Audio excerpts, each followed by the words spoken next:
दिल्ली शराब नीति को लेकर सड़क से लेकर सियासत तक तो संग्राम मचा ही है। कोर्ट में भी बहस जोरदार है। केजरीवाल ने दिल्ली हाई कोर्ट में अपनी गिरफ्तारी को चुनौती दी है और इसे लेकर 3 अप्रैल बुधवार को हाई कोर्ट में सुनवाई हुई, जिसमें केजरीवाल की ओर से वकील अभिषेक मनु सिंघवी ने पैरवी की और ईडी की ओर से की गई गिरफ्तारी पर सवाल उठाए।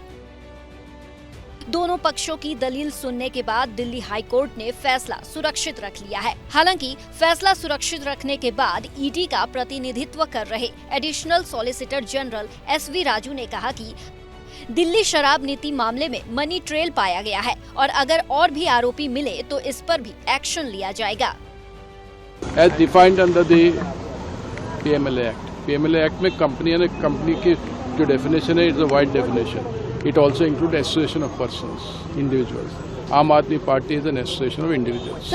सर, आपने ये भी कहा कि अगर आगे जरूरत पड़ी कुछ और लोगों को आरोपी बनाने के लिए वो भी बनाएंगे।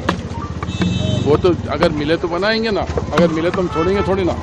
बता दिए कि हाई कोर्ट में दोनों पक्षों की ओर से जोरदार बहस हुई। इस दौरान अभिषेक मनु सिंघवी ने केजरीवाल की गिरफ्तारी को लेकर ईडी की मंशा पर कई सवाल उठाए। केजरीवाल के वकील ने कई पॉइंट उठाए हैं और तर्क दिया है कि केजरीवाल को चुनाव प्रक्रिया से दूर रखने के लिए साजिश रची गई है।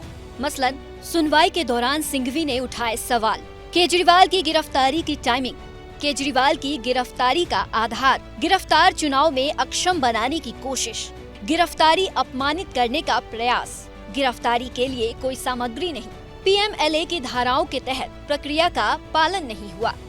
एक ओर जहां केजरीवाल की ओर से अभिषेक मनु सिंघवी ने कोर्ट में ईडी को घेरा, तो दूसरी ओर ईडी की ओर से पैरवी करते हुए additional solicitor general SV Raju थोड़ी दुविधा में दिखे।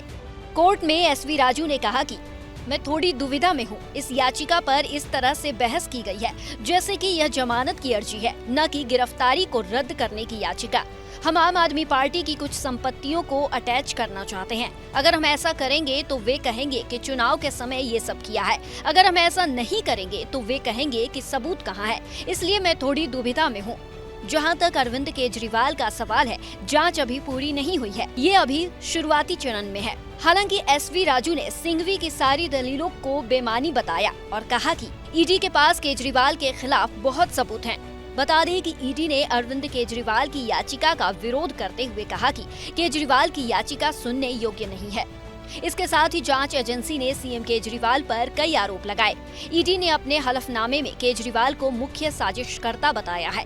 जांच एजेंसी का कहना है कि आम आदमी पार्टी ने केजरीवाल के जरिए मनी लॉन्ड्रिंग का अपराध किया है। संजय सिंह की जमानत को हरी झंडी वाली ईडी फिलहाल केजरीवाल के खिलाफ काफी सख्त नजर आ रही है और सबूत पर सबूत पेश कर रही है।